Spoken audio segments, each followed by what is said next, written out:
อายุเขาข้อจัดตาแต่คักถ่อมตั้งในค่ะ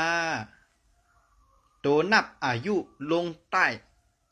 ตีลีกูไว้เต้เต้โลเลยฟังสติลีลีนับอายุฝ่ายใต้เฮาค่ะนะผู้ใจอายุลงใต้เลย258อำลีครับมันจะ285ค่ะนะ285นั่นเป็นหงท่องอันเป็นว่า258เหมือนฮือขลาลงใต้เลย258เหมือนอายุอาศักไร2 โคบ5 โคบ8 โคบ12 โคบ15 โคบ18 โคบ22 โคบ25 โคบกำปนำ25 โคบเนี่ยก็มีปัญหาสิเป็นผู้ใจนะ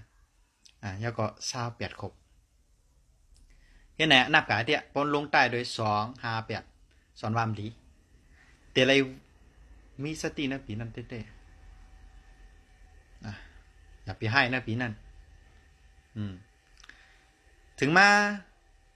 ผู้หญิงเนี่ยอายุลงใต้โดย147อำลีนะกำปนำในลงใต้โดย147เนี่ยเป็นปีอันใกล้ซุ่มตัวอำนั้นก็เป็นปีที่มีปัญหาสิลองเหมือนหือละ1 ขวบ 1 ปี4 ขวบ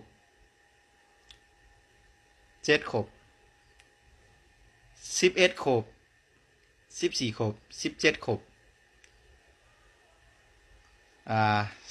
21 ปี24 ปี27 ปีจำในใจก่อนนับกันเดี๋ยวปอนลงใต้เจอในเนี่ย147อำลีอายุเขาข้อปองว่าสังอายุเขาข้อปองว่าจูโอนจูย่ามกำให้ลงกลใจโกนยิงแต่มีการค่ายตี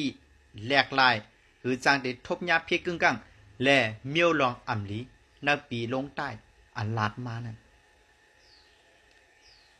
กอบจึงนั้นเมื่ออายุฮอดแผวถึงมาเฮาเลยฟังสติดูเผอคิงมัน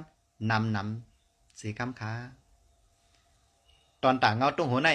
ย้อนกึดยังไว้กันได้ก่อนค้าทบยากันทั้งเมื่อเนเงาตุ้งหัวหน้าสลาตื้นหลีสลากาปันเมื่อว่นถึงโจจตาว่นถึงสลาตื้นหลีเมื่อสูงค้า